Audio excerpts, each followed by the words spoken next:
Welcome back to Benji's blog, and today we are going to analyze some deck lists for the Battle of the Budgets $100 deck tournament that Davinator is hosting. It's a $1 entry fee on Yugioh Pro, and yeah, that seems pretty cheap and affordable. Tomorrow, although later in the week I will have the Rivalry of the Warlords video coming out. Anyways, let's take a look at what this is. So this is the $100 tournament announcement. And yeah, it pretty much gives the gist of how that works. But Davinator is a fellow YouTuber with 37,000 subscribers. He's also based in New York. He's actually in Queens. Seen him at YCS Jersey before, but haven't spoken to him for very long while I was there. Anyways, let's see how the growth of our channel is doing so far. We have 1,387 subscribers so far. Posted a video yesterday. Not in the top watch videos today, but it got some views and some subscribers. Anyway, moving on to the deck list. So once the deck list is found, it's going to get posted on Davinator's Discord server in the signups folder. So the signups begin, where is it? Looking for the beginning so that we could start through that. Alright, so it starts here. So they say they're going to use this website, which is very interesting. It's called rfilling.com, which lets you upload a deck list from your Yugioh Pro folder and then price it out. So if I were to just reach in here and grab Lilith 41, which is one of the decks we were testing the other day, see the entire deck, extra side, and so on. There's no side deck here, but we can press the load prices button, and we can see that this deck costs $280, $281 at the absolute lowest possible cost. So yeah, this deck wouldn't qualify for the Battle of the Budgets tournament. But I did put together two decks for it. One was a Infernoid deck at $100, almost even, 20 cents to spare. Just had to put in some cheap cards instead, like Forbidden Chalices here. My only sort of hand trap. Hand traps are just not worth the value in this. Twin Twister is really expensive in here, so I put in a red reboot so that if I play against a bunch of trap decks where traps are generically very cheap, I'd have some sort of counters for them. So this would be a counter that would allow me to win the game right after resolving it. So that's why it's in here. Extra deck, I decided to even only run 12 cards because it's really tight and I'm never going to go into anything else. So this seems like the appropriate set of cards to run. Like these are 30 cents, 40 cents, 30 cents. I have to run Tiara, so 250. Chimeritic Fortress because I've seen Cyber Dragon lists already. Nates because it's cheap, but it's makes my Tiara useful. No room for Omega. Side deck. Sometimes it makes sense to put in more cards that you might actually use for your deck list. So I put in another Void Launch, another Void Seer. And otherwise this is just counters for back row, so, and a Dark Hole in case it's like a special summon reduction type of deck. And I want a Typhoon in here, even though it is kind of on the pricey side, just because if my opponent's playing things like Anti-Spell or Imperial Order, I did want to have a out that I could play if I top deck it, so that's where this came from. But so I managed to put together a $100 Infernoid deck. I also managed to put together a $100 Altergeist deck by reducing my Desires and 2/2 and going in for some Duality instead, hoping that if I Desires once, I'll banish the other and potentially draw Duality. Had to pull out the Impermanences and all the hand traps and just put in some other more generic traps, so I put in the Heavy Stormduster and the Unending Nightmare because True Draco will be a deck in this. I've seen a few lists. Extra deck managed to get really small, and I figure Waking the Dragon is actually a very good card here because people will not have counters for it, because normally people counter Waking the Dragon with Ash Blossom and Joyous Spring, but that card is $30, so no one has the money to put it into their extra deck. Anyways, let's take a look at the lists that some players have been providing to Davinator. So this is the first list, the first deck on the list. It is loading in at $72, so this person decided that I don't need to, have an extra deck or a side deck, or even use all my money. I'm just going to play a mediocre Monarch deck that just plays all the God cards.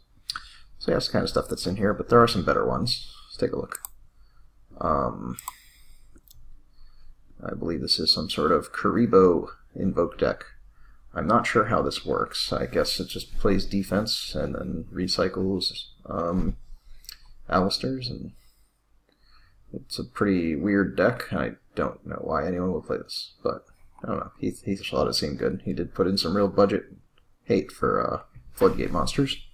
Lightning Vortex is a very cheap card. It actually is something I should have considered besides Dark Hole, but I'm already discarding a lot of cards for Slash Draw. Although you should definitely play 3 Slash Draw. Does he have room to put in another Slash Draw? It's like 40 cents on here. So he's at 98, 96. So he could just add a Slash Draw to his side deck, which is already short a card anyway. Several cards. Certain extra deck cards tend to be really expensive, so that's one of the things you have to account for. Like, this is really expensive, this Raijin, and Linkaribo's pretty pricey as well. I'm going to wait until the end of the week before I register for this tournament, in the hopes that prices will go down, hopefully not up. But also I get to see what everybody else is playing before I commit. So let's take a look at some more deck lists. Let's get rid of this one.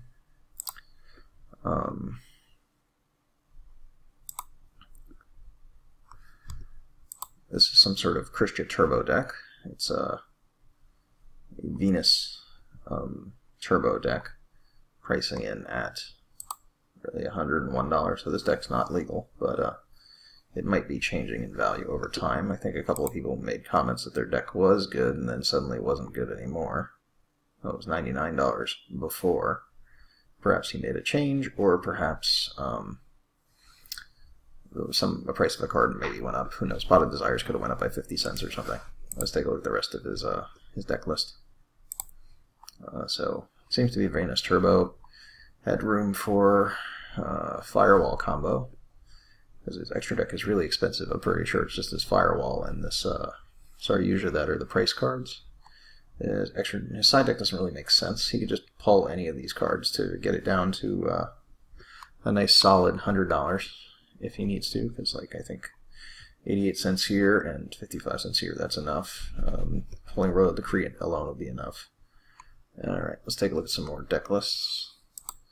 Interesting things that people find room to put in here. Alright, so what is this?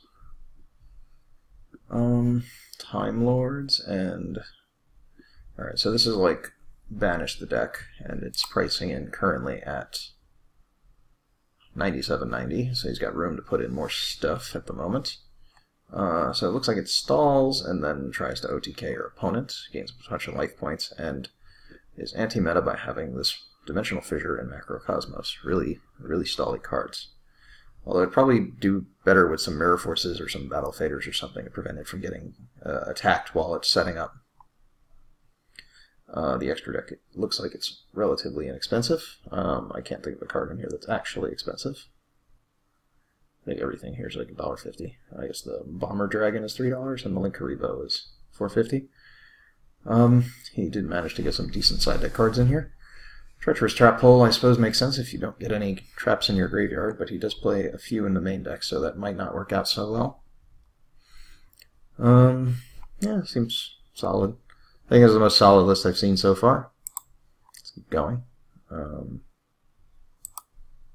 think this is Crystron's. So Crystron's are a very inexpensive deck. I think this main deck is going to cost like $30. And the price loads, $45 in the main deck.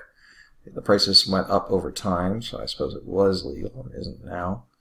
His extra deck is incredibly inexpensive, and his side deck is also inexpensive. Waking the Dragon is an excellent card to play in this, because people are not going to have outs for Waking the Dragon. They'll summon Ultimate Falcon, and then everyone's going to just lose. So I might even adjust that and get it into my side deck as well, and hope that people hit it by accident.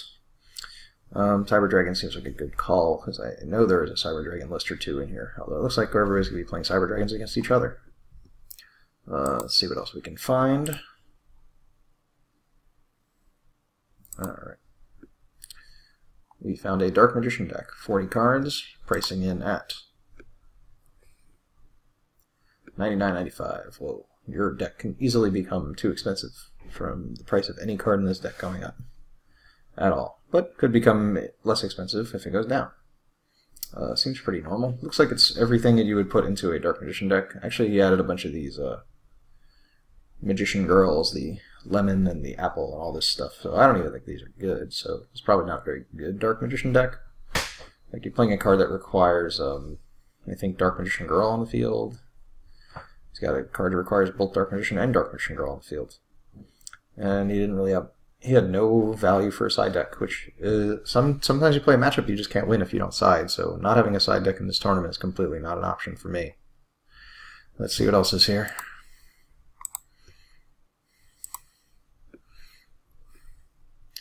True Draco. So Ignis Heat is really high at the moment. He's like $10. I managed to get one yesterday, and then it went up to like 14.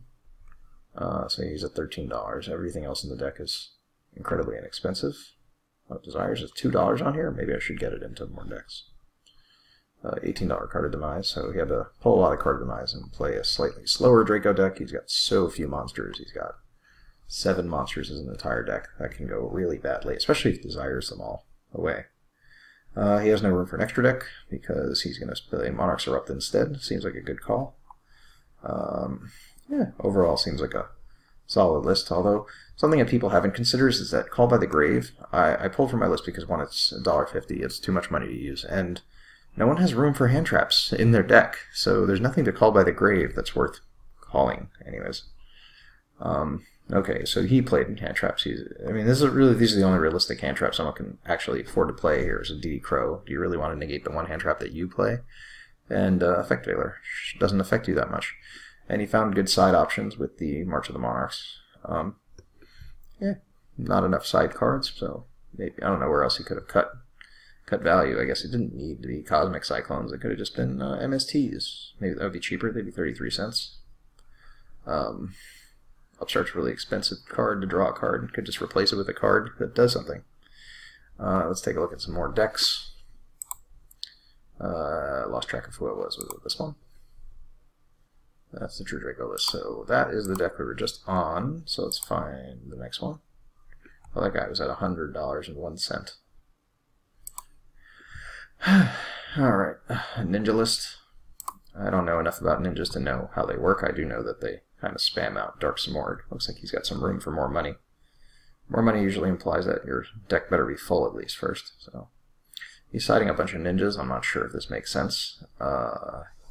Figured your good cards would be in your main deck already, so he didn't really work his way to get his best cards into his deck. He's got a really expensive extra deck because he actually managed to get Summon Sorceress in here, but the rest of the ninja deck is so inexpensive. I think he's only got 3 cards in here that have any real value. These ninja Sisos and this Summon Sorceress. Everything else is pretty low. Looks okay.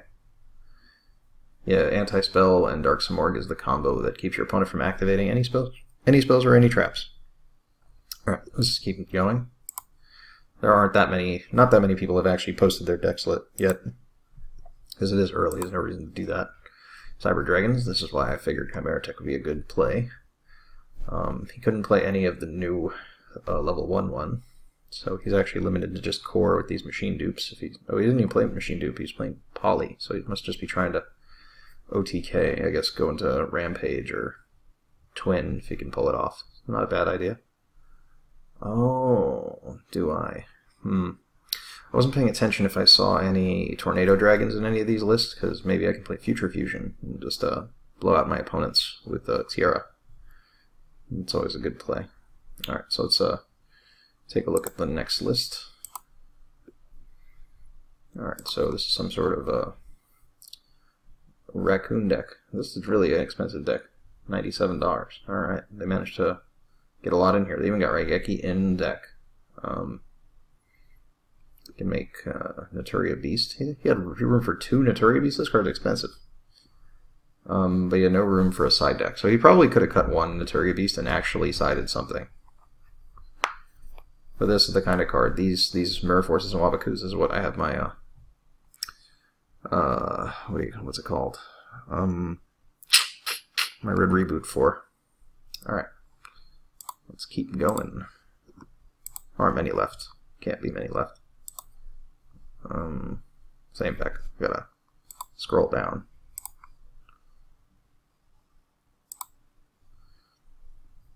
Yosenju's. This is a very budget deck. You can fit so much stuff in here. But it's interesting how almost every Yu-Gi-Oh deck costs at least $100 to play. It's something somebody might have noticed going through all of these lists. These are a bunch of bad decks because they're purposely cheap. It's got Cosmics. Like, I feel like the extra expense on Cosmic is the one that doesn't make sense. Unless people are predicting True Draco, it's not really worth the worth doing that. Hey, True Nade is interesting. I guess bounce everything and try and attack for game, but you don't have a way to out the monsters, really. He's got very limited monster outs, I guess. I guess he has a Ring of Destruction, which you can only use on your opponent's turn. I think Torrential would have been a good call for this deck list. Because between Raigeki, which is way expensive, you could just play Dark Hole, because he doesn't leave monsters on the board. Just Dark Hole the board for $9 less. Beef up something else. Couldn't get Utopia into the main extra deck? That's weird. Alright, let's keep going. I think... Where are we at? Dynamists. That's a cheap deck. Dynamists are always cheap. Oh, went 110 cents. Whoa. Okay, so it's probably the cheapest pendulum deck you can play on here. Looks fine. His side deck seems a little weak on adjustments it can make. Not sure why you would put in Abductor for something. Couldn't find a 68-cent card. It means you could have put in like a card that does something more specific. Not sure what it'd be. Maybe even pull 2 of them for 1D barrier or a strike. Alright. Let's keep going. Not going to go for much longer because I know this isn't the most exciting thing in the world, but you know, get some thoughts on what decks could actually be built for $100. Got Lunalights. I thought the second Lunalight Fusion was really expensive. It's only $450. It went up like a lot way back. I didn't manage to get rid of it at the time that it was going for a lot. The rest of this deck is going to be really inexpensive. Oh, he actually invested into Rivalries and Gozen Match, which I only play in my main decks because, you know, I don't want to get extra linked by Goki, but Goki is definitely not going to be a deck here. I think that deck would be way too expensive to play. Yeah, I don't know if I'd have invested this way. Plus his extra deck should not. Oh yeah, I was thinking of the Dino Mist deck for a second. Yeah, I guess he can get away with both of those cards. All right, do like 2 more, I guess. What is this? Oh, it's had a weird link. Okay, so this is a very weird deck. This is Stealth Attack deck.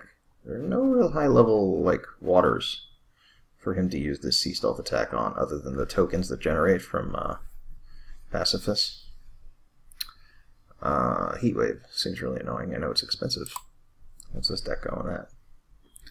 This deck is $98, so you know he invested very wisely. Ooh, lock down your opponent really hard with some of these cards. Alright, so he's at least spent his additional money very well. Let's go see the latest deck, if anyone posted one. So none of these players here have posted anything. I'm not sure what they're talking about. I'll check it out later. Last deck I'm going to take a look at. This is a Fire King deck. This is a good idea in terms of price. I'm not sure how good the deck is. Strange side deck cards. Specifically, Garunix. Are you really going to side in the Garunix? What scenario would you want more of that little bird in your deck? Extra deck is kind of small, so sometimes you can short the extra deck because there's cards you just don't go into. Like Nightmare Unicorn and Phoenix and Cerberus were all really expensive for what you're willing to invest in here. Yeah, this looks very affordable. Let's see what the price is out to be. I think Agnimazid is really cheap for a True King. Oh, he's $4? What? When the hell did he become $4? He was like $1 last time I saw. Anyways, interesting wide array of decks for $100. I really like this concept of a value tournament. It's going to guarantee massive variation. So yeah, it's a great idea. Anyways, so yeah, these are the decks I might play. So Infernoids, budget, and left room in the extra deck. Save money. And yeah, Altergeist, budget, left room. Did I leave room anywhere? No, I didn't leave room. I managed to get everything there. Still have spell lock down. Definitely like the idea of fitting in Waking the Dragon.